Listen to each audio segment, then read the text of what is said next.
بسم اللہ الرحمن الرحیم۔ محترم ناظرین، السلام علیکم ورحمۃ اللہ۔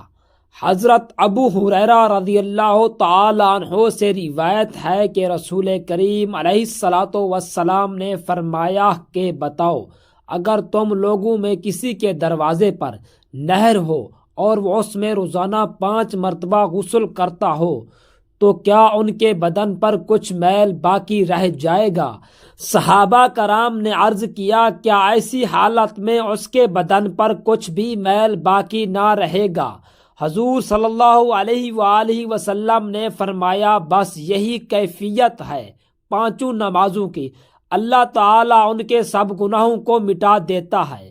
حضرت ابو ذر رضی اللہ تعالی عنہ نے فرمایا کہ ایک روز سردی کے موسم میں جب کہ درختوں کے پتے گر رہے تھے، یعنی پت جھڑ کا موسم تھا، حضور علیہ الصلاۃ والسلام تشریف لے گئے تو آپ صلی اللہ علیہ وآلہ وسلم نے ایک درخت کی 2 ٹہنیاں پکڑی اور انہیں ہلایا تو ان شاخوں سے پتے گرنے لگے۔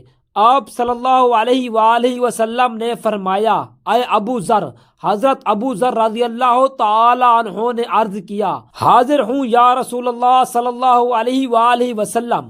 آپ صلی اللہ علیہ وآلہ وسلم نے فرمایا کہ مسلمان بندہ خالص اللہ تعالی کے لیے نماز پڑھتا ہے تو اس کے گناہ اس طرح جھڑ جاتے ہیں جیسے کہ یہ پتے درخت سے جھڑ رہے ہیں۔ حضرت سلمان رضی اللہ تعالی عنہ نے کہا کہ میں نے رسول کریم علیہ الصلاۃ والسلام کو یہ فرماتے ہوئے سنا کہ جو شخص فجر کی نماز کو گیا وہ ایمان کا جھنڈا لے کر گیا، اور جو صبح سویرے بازار کی طرف گیا تو وہ شیطان کا جھنڈا لے کر گیا۔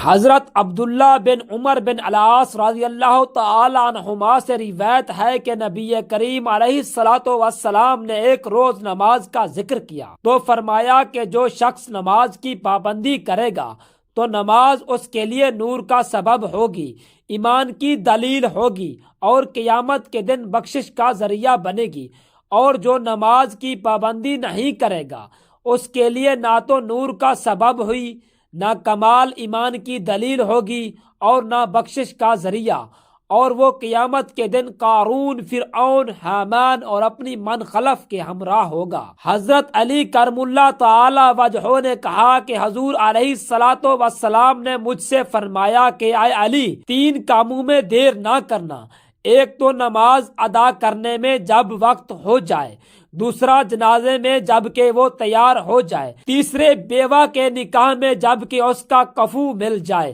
حضرت انس رضی اللہ تعالی عنہ نے کہا کہ رسول کریم علیہ الصلاۃ والسلام نے فرمایا کہ یہ منافق کی نماز ہے کہ بیٹھے ہوئے سورج کا انتظار کرتا ہے یہاں تک کہ جب سورج پیلا پڑ جاتا ہے اور شیطان کی دونوں سینگوں کے بیچ میں آ جاتا ہے تو کھڑا ہو کر 4 چونچ مار لیتا ہے، نہیں ذکر کرتا اس تنگ وقت میں اللہ تعالیٰ کا مگر بہت تھوڑا۔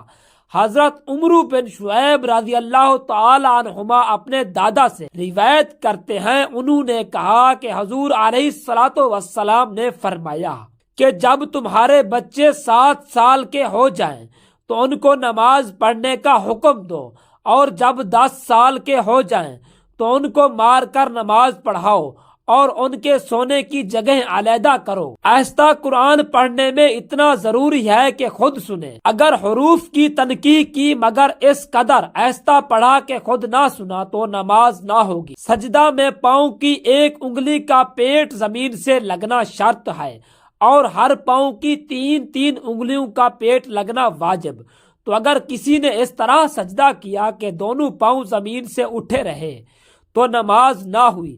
اکثر عورتیں اپنی نادانی سے فرض و واجب سب نمازوں میں بغیر عذر بیٹھ کر پڑھتی ہیں، ان کی نماز نہیں ہوتی، اس لیے کہ مردوں کی طرح عورتوں پر بھی کھڑے ہو کر نماز پڑھنا فرض ہے۔ اگر کسی بیماری یا بڑھاپے کی وجہ سے کمزور ہو گئی ہیں لیکن خادمہ یا لاٹھی یا دیوار پر ٹیک لگا کر کھڑی ہو سکتی ہیں تو فرض ہے کہ کھڑی ہو کر پڑھیں، یہاں تک کہ اگر کچھ دیر ہی کے لیے کھڑی ہو سکتی ہیں، اگرچہ اتنا ہی کہ کھڑی ہو کر اللہ اکبر کہہ لیں تو فرض ہے کہ کھڑی ہو کر اتنا کہہ لیں پھر بیٹھ جائیں۔ آج کل عموماً مرد بھی ذرا سی تکلیف پر بیٹھ کر نماز پڑھنا شروع کر دیتے ہیں، حالانکہ دیر تک کھڑے ہو کر ادھر ادھر کی باتیں کر لیا کرتے ہیں، ان کی نماز قبول نہیں ہوتی، اس لیے کہ قیام کے بارے میں عورت مرد کا حکم ایک ہے۔ جب عورت نے اتنا باریک دوپٹہ اوڑھ کر نماز پڑھی کہ جس سے بال کی سیاہی چمکتی ہے، تو جب تک کہ اس پر کوئی ایسی چیز نہ اوڑھے کہ جس سے بالوں کا رنگ چھپ جائے، اس کی نماز قبول نہیں ہوگی۔ حضرت انس رضی اللہ تعالی عنہ نے کہا کہ رسول کریم علیہ الصلوۃ والسلام نے فرمایا کہ جو شخص مجھ پر ایک بار درود بھیجے گا، خدا تعالی اس پر 10 مرتبہ رحمت نازل فرمائے گا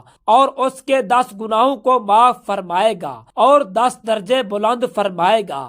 حضرت ابن مسعود رضی اللہ تعالی عنہما نے کہا کہ حضور علیہ الصلوۃ والسلام نے فرمایا کہ قیامت کے دن لوگوں میں سب سے زیادہ میرے قریب وہ شخص ہوگا جس نے زیادہ مجھ پر درود بھیجا ہے۔ حضرت ابی بن کعب رضی اللہ تعالی عنہ نے فرمایا کہ میں نے عرض کیا، یا رسول اللہ صلی اللہ علیہ وآلہ وسلم، میں آپ پر کثرت سے درود پڑھنا چاہتا ہوں، اب اس کے لیے اپنے اور وظائف کے اوقات میں کتنا وقت مقرر کروں؟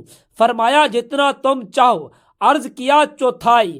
فرمایا جتنا تم چاہو، اور اگر زیادہ کر لو تو تمہارے لیے اور بہتر ہے۔ میں نے عرض کیا نصف؟ فرمایا جتنا تم چاہو، اور اگر اس سے بھی زیادہ کر لو تو تمہارے لیے بہتر ہے۔ میں نے عرض کیا 2/3۔ فرمایا جتنا تم چاہو، اگر زیادہ کر لو تو تمہارے لیے اور بہتر ہے۔ میں نے عرض کیا تو پھر سارا وقت درود ہی کے لیے مقرر کر لوں؟ فرمایا ایسا ہو تو وہ تمہارے سارے امور کے لیے کافی ہوگا اور تمہارے گناہ معاف کر دیے جائیں گے۔ حضرت ابو رضی اللہ تعالی عنہ نے کہا کہ رسول کریم علیہ الصلوۃ والسلام نے فرمایا کہ اس شخص کی ناک خاک آلود ہو جس کے سامنے میرا ذکر کیا جائے اور وہ مجھ پر درود نہ پڑھے۔ حضرت علی کرم اللہ تعالی وجہہ نے کہا کہ حضور علیہ الصلوۃ والسلام نے فرمایا کہ اصل بخیل وہ شخص ہے جس کے سامنے میرا ذکر ہو اور وہ مجھ پر درود نہ پڑھے۔ اللہم صلی علی محمد وعلی آل محمد کما صلیت علی ابراہیم وعلی آل ابراہیم انک حمید مجید۔ اللہم بارک علی محمد وعلی آل محمد کما بارکت علی ابراہیم وعلی آل ابراہیم انک حمید مجید۔ دعا ہے کہ اللہ رب العزت ہمیں ان احادیث پر عمل کرنے کی طاقت اور توفیق عطا فرمائے۔ میرا سنانا اور آپ کا سننا اپنی بارگاہ الہی میں منظور و مقبول فرمائے اور ہمیں حضرت محمد مصطفیٰ صلی اللہ علیہ وآلہ وسلم پر درود پاک پڑھنے کی توفیق عطا فرمائے۔